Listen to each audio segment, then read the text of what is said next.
Monday? Yeah, the statics tests, I'm going to work on them this weekend. They're on the list this weekend. So Monday or Tuesday, I'll get them back. Okay.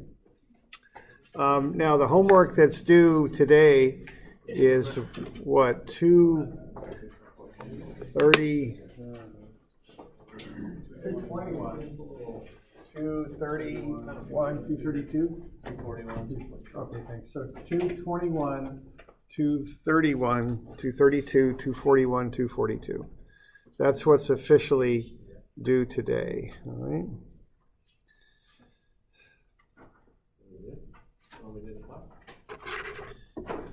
All right. So what's due today is 2:21, 2:31, 2:32, 2:41, and 2:42. Now, what's going to be due Monday is 2:51 through 2:55. And also, because I forgot to put it on the list, it'll be that 3D review problem. Okay. Now, you can turn that in today if you want. But it's officially due Monday because I forgot to put it on the list. Okay. So we all right with that? It's available online if you don't have it. I've got a copy of it online. All right. So for 251 and 255, you just want Freebody diagrams of the... Right.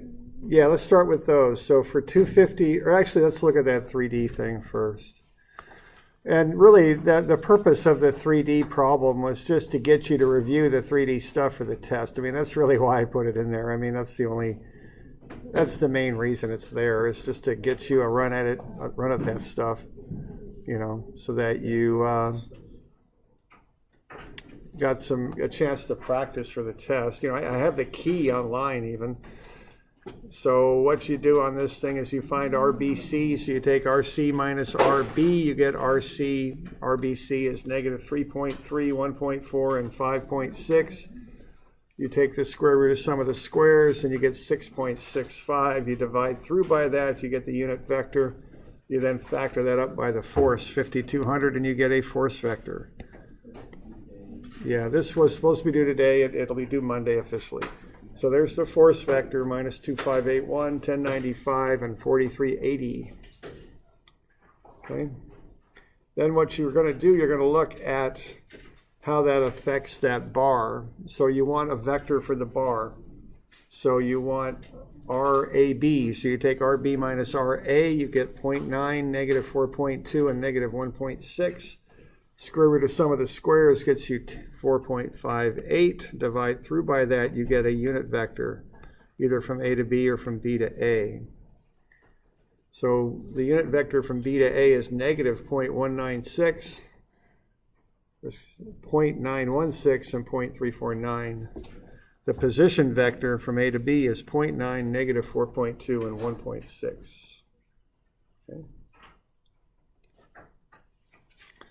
Okay, then you can find the compression in the bar caused by the force by doing a dot product, dot the force vector with the unit vector, and you get 3,038 newtons. Use the theorem of Pythagoras to find the shear. Square root of sum of the square root of the total magnitude minus the square root of the compression. Excuse me, the square root of the magnitude squared minus the compression squared. So you back in, you can find the shear that way. Okay.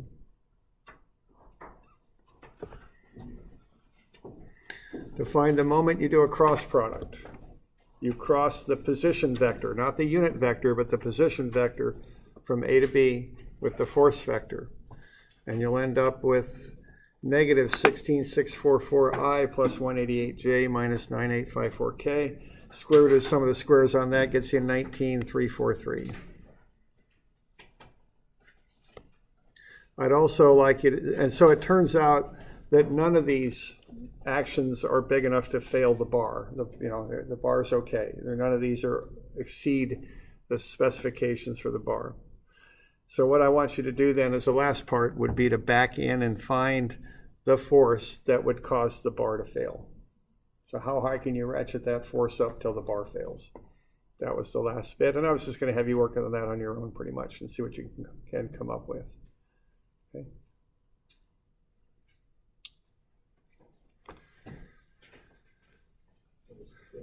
Okay, so, and this one you can turn in today or you can turn it in Monday. Either way, it's online, you know, if you need to get it, it's available there. All right, so that's the 3D thing. Today or Monday would be fine. Like I said, I just forgot to assign it officially. So I'll take it up through Monday. Okay.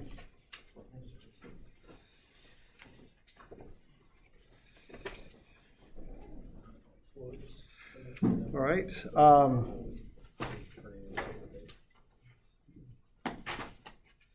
So let's look at these free body diagrams. They're due on Monday also. So let's have a look at those.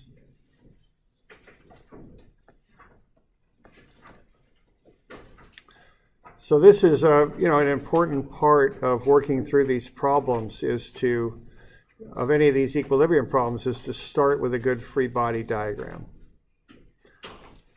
So what you do here when you're doing free body diagrams is you want to have tunnel vision. Don't overthink it. Just go to that page where we went over the different connection types and the type of forces that they impart to the objects, okay? So that's on basically 360 is kind of the guide for these. So some of these are what you might call schematic symbols. You know, they're kind of a representation of what these things look like, but they're, you know, of these forces, but they're kind of like schematics that you want to be able to recognize. So just by way of example, this first one, I'm going to look at that thing and I'm going to see a fixed connection at A. So a fixed connection creates two forces and a moment as well. So you're going to have those three things on account of that fixed connection. And I don't think about it any more deeply than that. That's what I do. I just put those two forces and this one moment on there because that's a fixed connection, also known as a cantilever. Okay? That's it. That's as deeply as I think about that. Okay, the next thing I look at there is the cable pulls. So tension. The weight goes at the center of gravity. I've got this wind force here, and I've got a smooth surface. Now a force on a smooth surface pushes perpendicular to the surface itself, okay? So a smooth surface there on a flat, being as it's bearing on that flat beam, the force will be perpendicular to the flat beam, the flat surface, okay? So when I see that object there, that's how I analyze it. And I'm not doing any deeper analysis than that when I make my free body diagram. I just look at each individual connection and turn it into the forces that are shown on page 360. That's really about the extent of it. Okay. So we okay with that one? Okay.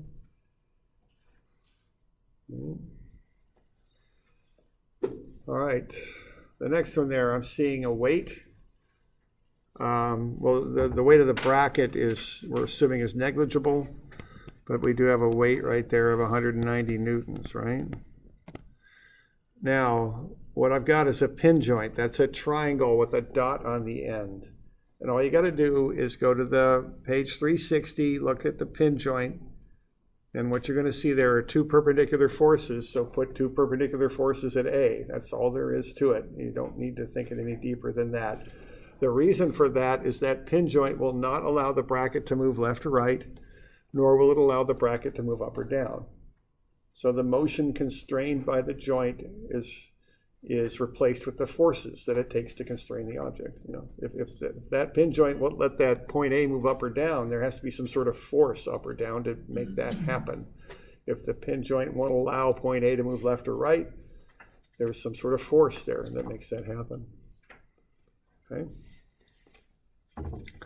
So I'll also mention that there's a roller on a flat surface. Whenever you see that, a frictionless type smooth connection or a roller or I think rockers, we say too, there will be a force that's perpendicular to the flat surface. Now, what I want you to do on these is to come up with these angles of the forces, because they're important when you solve these things. So what's the angle they're going to be? Yeah, it's 70, okay?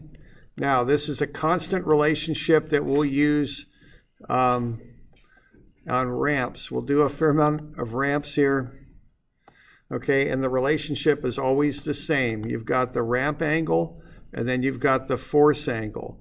Now, what you've got there is a triangle, okay? It's a right triangle. A triangle has 180 degrees. So what you're going to do is take the 180 minus that right angle, which is the angle between the force and the ramp. And that's going to leave you with 90, and then you can take 90 minus 20 and get 70. So when you're doing this stuff, forces on a ramp, which we seem to run into a lot in the classes I teach. One year somebody was joking about how we're going to certify everybody to be a ramp engineer, but okay, because we just run into a lot of them. So just take 90 minus the ramp angle, that's the force angle, end of story. That's all you got to do. Yeah, question? You had mentioned the rocker, and I was wondering, now when instantaneous, when we're looking at it, it's going to be perpendicular. But as that, in the real world, when that rocks, does that vector goes perpendicular, or does it stay perpendicular? We're looking at statics, so yeah. You know, we are kind of taking, someone was saying a snapshot last time, and that's what we're doing. Yeah. So we're kind of assuming getting to the position of the rocker that has already happened, right. And now we're at the resting position. And I don't know, and someone was asking me for, you know, a real world example of a rocker, and I was a little bit stumped on that one. I don't really know. You know, basically a rocker is like a chunk of a roller is what it is. Right. And so it's, and I think it's, instead of paying for a full roller, you're saying, I'm confident it's not going to roll off of that. And so, you know, I'm only going to use a piece of it rather than paying for the whole thing. I think it's basically what a rocker is. But I can't really think of where I've seen one in reality, you know. Okay. All right. So I don't know, that's about all I got on rockers. I know a few old rockers from the 60s, but that's about all I got.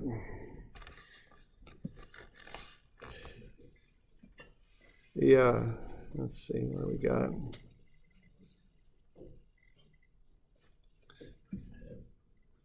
So I guess, yeah, that was a free body diagram of a rock and roller there. So there we go. So, all right, so now these ramp angle stuff, 90 minus the ramp angle gets you the force angle. It's always that way, okay? And we'll be doing a fair amount of these, so just remember that one, okay?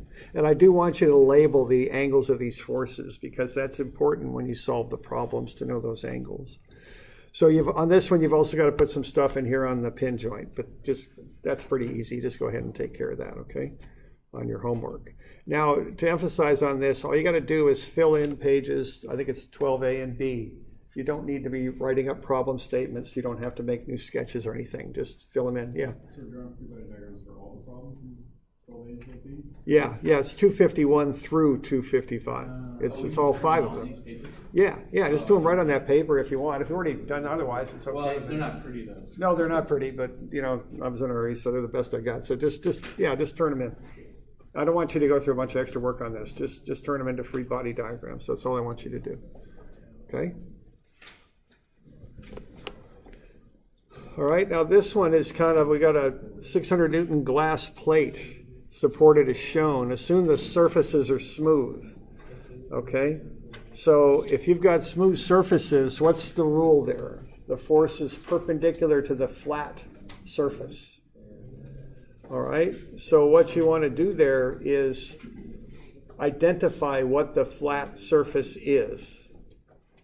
And so that can get a little bit involved. And I'm not going to give you too many answers on this because I want you to think it through. But like at A, you've got a ledge there. Is this flat surface the corner of the glass plate or the ledge or the little vertical piece?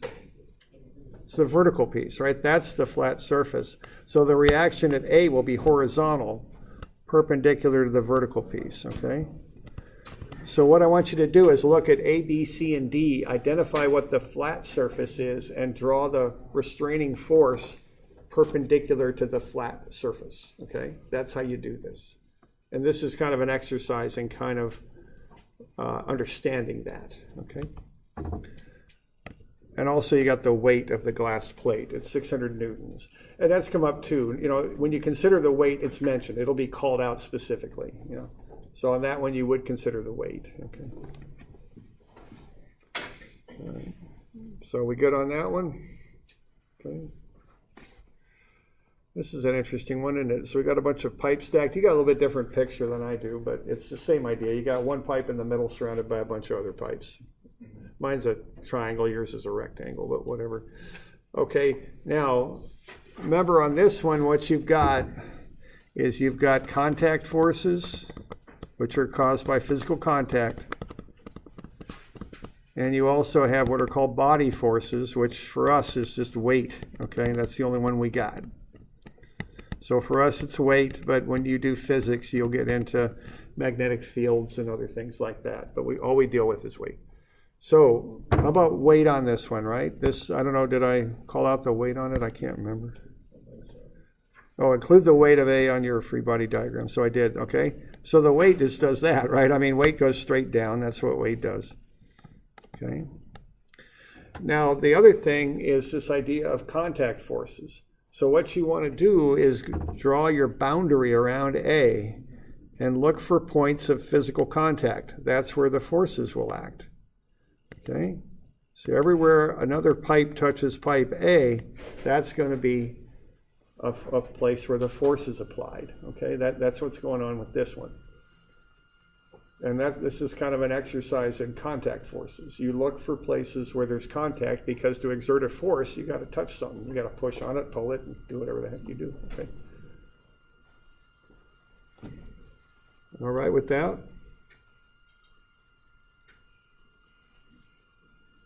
Okay, so that's that one.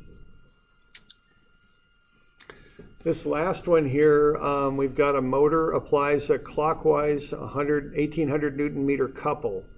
Okay, so remember to include the couple. Think about what a motor does. You know, it twists things and turns them. What that motor is doing right now is slamming that roller on the flat surface. Okay. So we've got the weight called out, so be sure you put the weight on there. That looks a lot like a pin joint, doesn't it? So put those pin joint forces on there. That's the schematic symbol we use to represent a pin joint. And then we're going to have a couple on that side because that's what the motor's doing, okay? You're going to have the weight, and that looks a lot like a roller over here. So that's what we got going on with this one.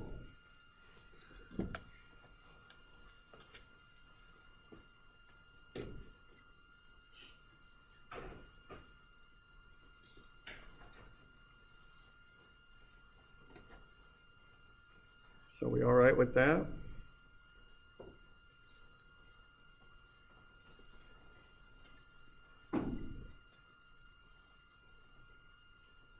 Okay. So we doing all right with that one? You got any questions?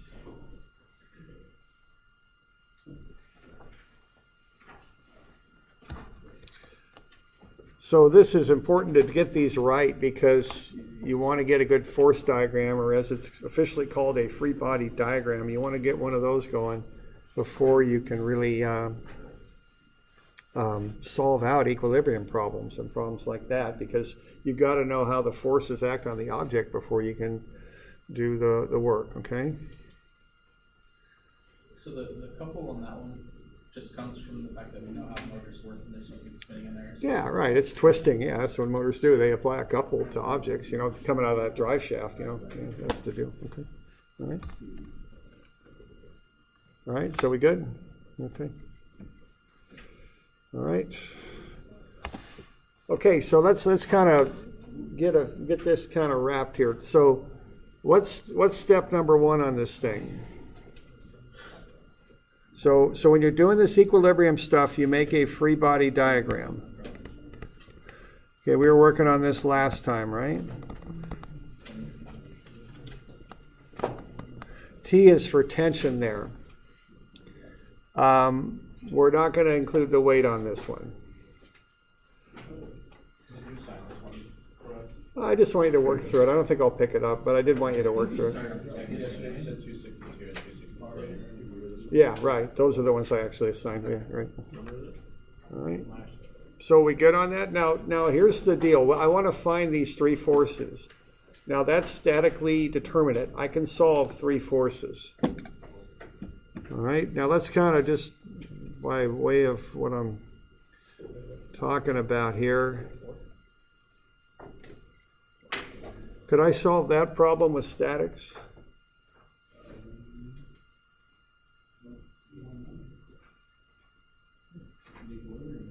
It's an equilibrium, yeah. How many unknowns do I got?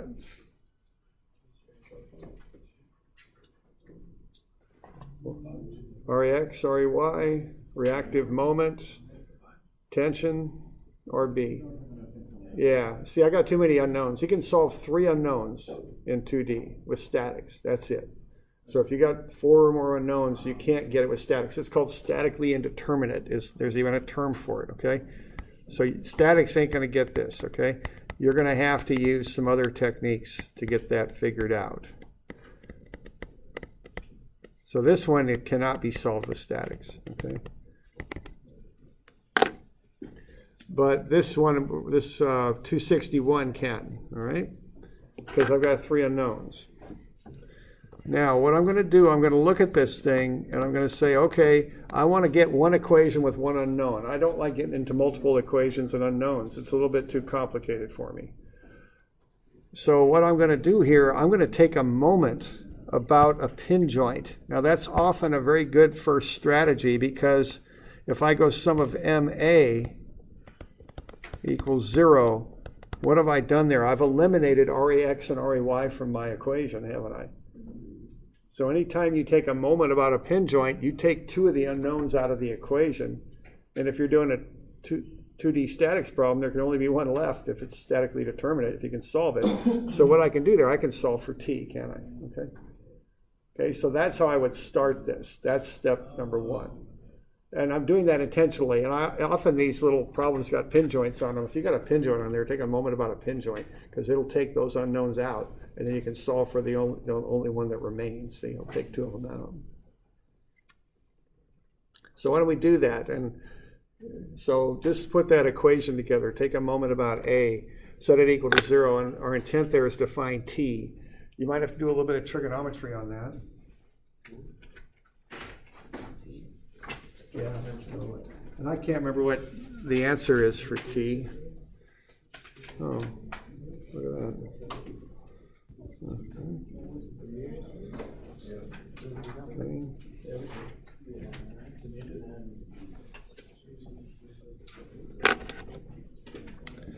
Okay. So it ought to be 3233. The T just means tension is all it means, because that cable's in tension.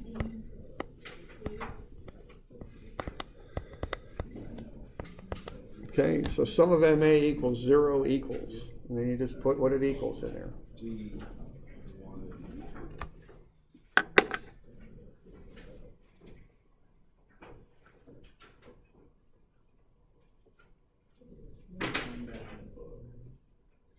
It's 261.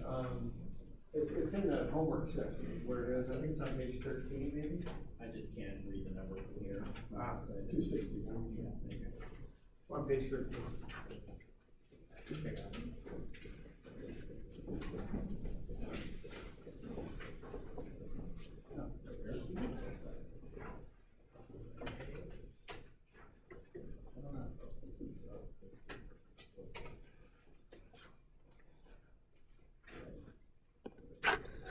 Okay, so you got two forces. Just get the moments caused by each force. One of them's an unknown, and the intent there is to solve for the unknown.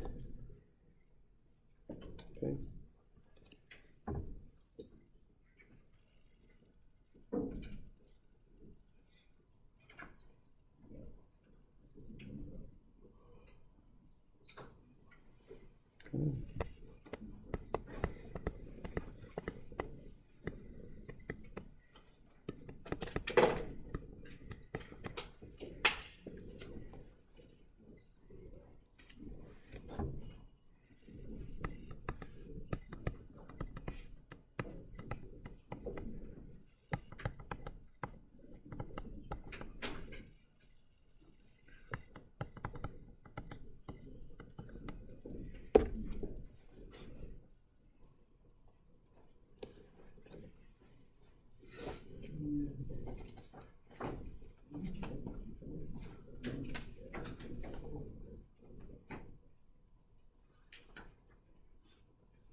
3233 out of that? I found the X and Y components. Yeah, it's fine, but you know, we're after the force in the table eventually. You all right with that? Any questions on that bit? Okay. Now I did a moment equation and I found the tension in that angled cable. Okay, now I got to find two more unknowns, REX and REY, but right off the bat I noticed they're in the X and Y directions.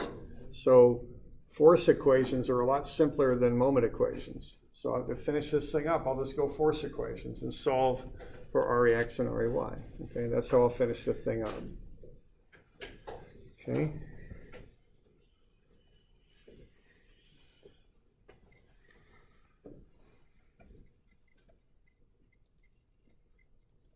So to do force equations there, I just go sum of fx and sum of fy and set it equal to 0, and I'll come up with them. I just have to deal with the cosine 60 of TBC for the x and the sine 60 TBC and the 7,000 for the y.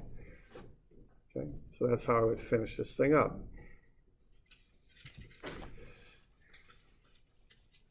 Okay. So if you see a pin joint, just take a moment about it. It'll eliminate two unknowns from the equation. You can solve for the third. And then usually a sum of fx and a sum of fy will get the rest of it for you. Okay.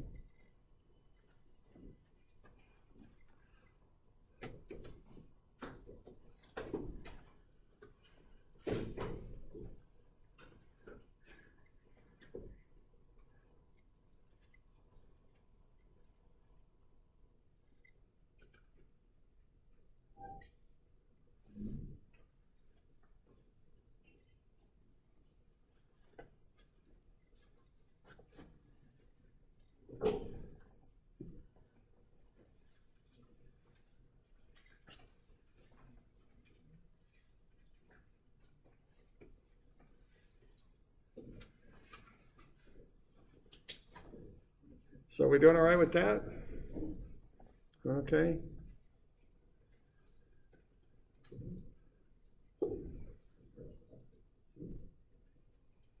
Okay. So that's how I would go with that. Okay. All right.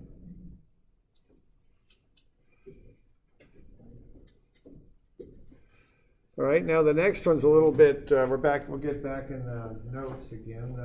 The one after this stuff, it's got a little bit more going on, but it's kind of the same idea. I mean, that's the basic idea of how you do equilibrium. You have to come up with a strategy that'll work for your particular situation is all, and then you apply it. So let's have a look at 405. Okay, so I got a cantilever there. So I've got that 405. You'll notice the connection on the right. I've got a cantilever support there at B. So cantilevers, you know, they're often bolted, strong type supports like you see on this sign with all the bolts in there. That's 405. Yeah, I'm out of the homework. 261 was a homework problem. I'm back in the notes, so it's 405.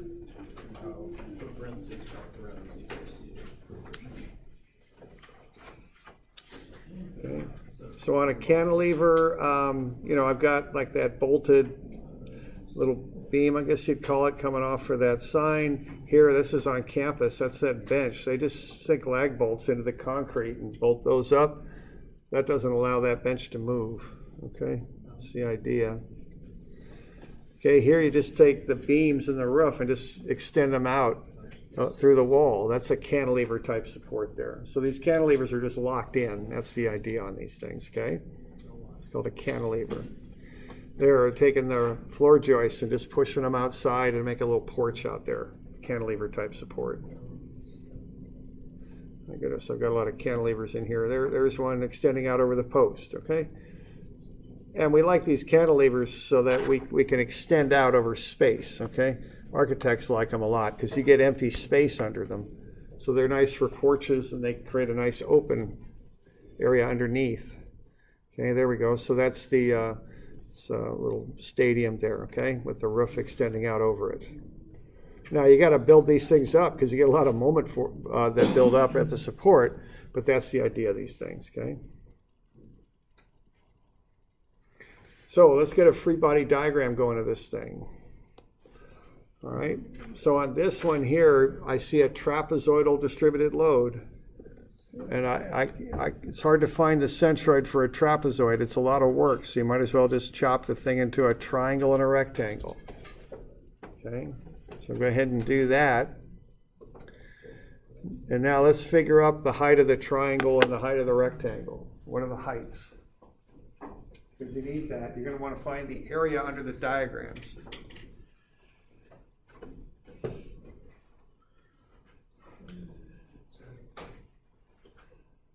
All right, so I look ahead on these problems a little bit and I break them up into pieces. Because I just heard about some educational research that says you can hold, I think it's somewhere between 5 and 9 pieces of information in your mind at one time. Kind of depends on how your brain's put together. So I kind of slow down, I kind of break it up into pieces. And so rather than trying to do everything at once, I'm going to run out of spaces in my brain. I think most people have 5 to 9. I probably got maybe 2 or 3 on a good day. I don't know, but I try and cut that back, okay? That's how I do that. All right, so I'm going to break that down and get these things turned into forces, all right? Like that and like that. Then I don't have to hold that triangle in my brain. It's hard to fit in my brain. It's kind of big to start with, and it won't fit in my brain. It's the problem. Okay, so I'm going to do that. I'm going to find the area under those 2 shapes. Okay, now to start that, I'm going to find the height of these shapes on this side. I want that height and I want that height. All right, so what's the height of the rectangle? Yeah, 3,000. Now what's the height of the triangle? 2,000. Yeah, 2,000. Now be careful on that one because people just see that big old 5,000 sitting there and they want to make that triangle 5,000 high, but it's not, okay? So just keep that one in the back of your mind, okay? So that's 5,000 minus 3,000 is what that is, see? So now we got the heights, now we can find the areas, okay, right? And the units on these work out because these heights are newtons per meter. An instantaneous load, 2.4 meters, that ought to be, I think it's 7,200 newtons. And then remember the 1/2 on the triangle.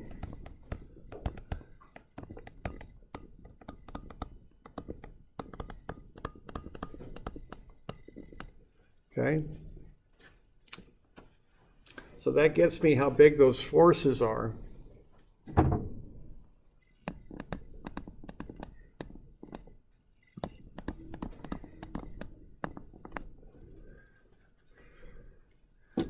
And I put them on the sketch, okay? I don't try and remember where they're at. I put them right on there. And what I'm going to want are dimensions to them. Okay, I'm going to want to know that distance because I think what I'm going to do here is take a moment about B. That's probably how I'm going to do this problem. Okay. Okay. So I'm going to want those distances, that one and this one. Okay. Now remember, rectangle, of course, we're going to the centroid. It's in the middle. A triangle, a right triangle, the centroid's at the 3rd point from the right angle, 2/3 of the distance from the vertex. Okay. So I'm going to get those distances and put that on there. Now I've got a fixed support there, a cantilever. So what that means, if you look at those cantilevers, and I want to draw that up.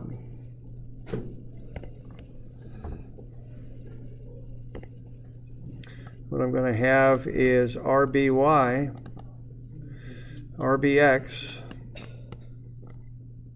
and then what else? What other kind of reaction do I got on a cantilever? Moment, yeah. Now I'm seeing those 2 forces. They're going to try and rotate that thing counterclockwise, so I think my MRB ought to be this way, okay? Reactive moment. Although I might have done it differently. No, I did. Okay, I did it that way. Okay.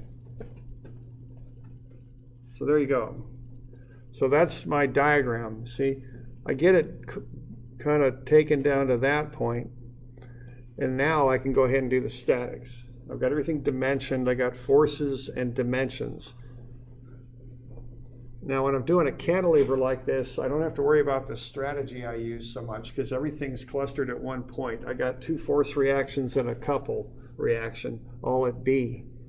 So I don't need to worry about a strategy for how to approach this problem to get one equation and one unknown. I just do a moment about B, sum of fx and sum of fy, and that'll find me the stuff I need to know. All right.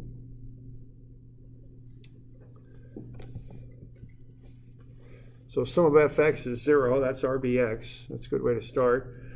Sum of fy will get me rby. It's the sum of the 2 downward forces, so it's 9,600 newtons up. And then for the moment about B, I've got the 2,400 at 1.6 meters and the 7,200 at 1.2 meters. And then I've got my clockwise reactive moment, MRB. Solve for MRB, I get 12,480. It's positive, so the positive means I am correct. It does go clockwise. That's how that goes.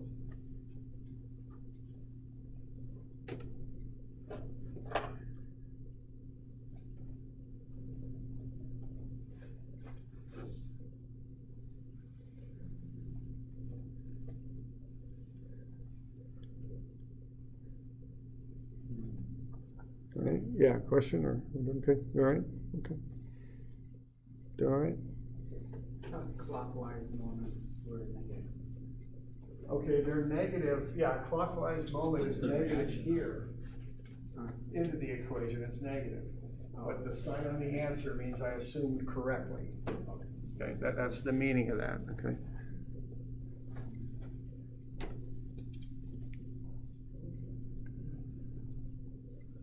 We okay with that? So that one, we got some distributed loads. We got a cantilever support. A couple of things are a little bit different on that one.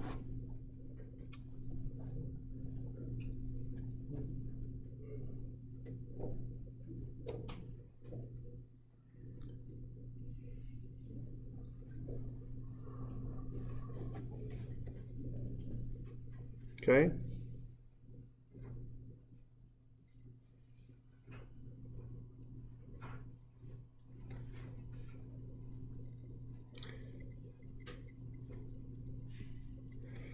All right, so that's how that one goes. One other, let's look at a couple applied to a beam there, okay? So the most common example I can think of a couple when you're working is what comes out of a motor, all right? You've got a shaft that spins coming out of a motor. Okay. So let's say we've got a shaft trying to spin this beam, and it's got a pin joint on the left and a support on the right. Okay, now that's a couple. It's applied at that location, but that's a little bit, I think they call it a red herring sometimes, because this already has the moment arm on it. I don't really care where it is. If it's applied anywhere on the beam, it will affect the beam the same way. So when you're doing moments with couples, remember, they've already got the moment arm on them. So you don't have to include these dimensions on that, okay? Because it's already there. Then meters is already embedded in the couple. So what I've got there, I've got a pin joint and I've got a roller. And so I'm just going to do a basic equation here to solve for those unknowns. So what I'm going to do there is, you know, I could start it off kind of easy and just go sum of fx, set that equal to 0, and that's just rbx, so that's easy enough. Got that. But now I got 2 y unknowns, don't I? So I don't want to do a sum of fy. So I'm going to have to do a moment equation. And a very common trick on these equilibrium problems is you take a moment about a point that has one of the unknowns acting on it. That way you eliminate that unknown from the equation.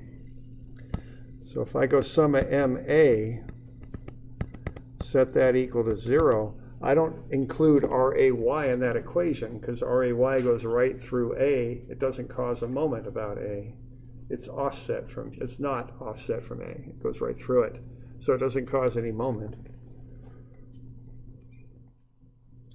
So what I'll have then is that 960, right? And that's clockwise, so that'll get a negative.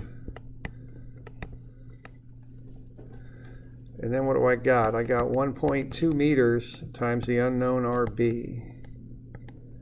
Okay.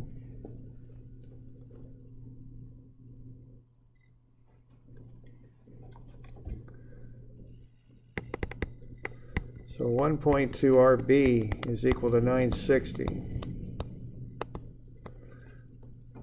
So I think you can divide through by 1.2, right? That's going to be 800, I think. So that'll get you RB. Answer's positive, so the assumption is correct. This goes up.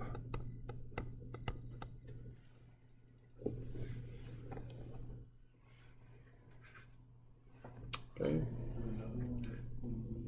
You could do a moment about B if you wanted, but what's the quickest way to solve this thing? Yeah, I avoid moment equations if I can, because they got moment arms on them and they're just a little bit more complicated. So sum of what? Sum of Fy is 0. So if you do sum of Fy on this thing, what are you going to have? What goes into that equation? RB and RAY. Yeah, right. So I got RAY. I got the 800. How about the couple? Does the couple go into this equation? It doesn't, see? All it does is twist. It doesn't push the thing up or down. So there's no push coming off of that couple. It's just a pure twist. Okay? So what's RAY equal then? I'm assuming RAY is up. And then I run the numbers and I get a negative 800 on that. So RAY is down. My upward assumption was incorrect. It actually acts down. Okay. Okay.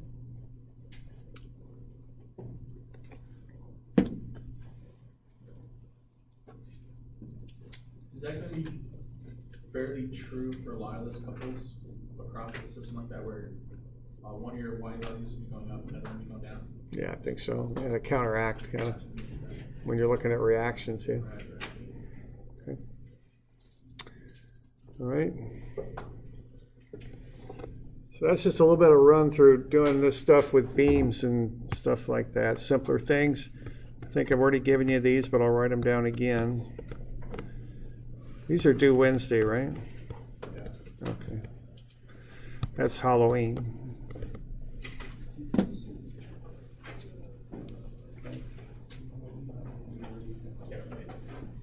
Already assigned those. Okay. All right. So call it good. Hope everybody has a good weekend and all that.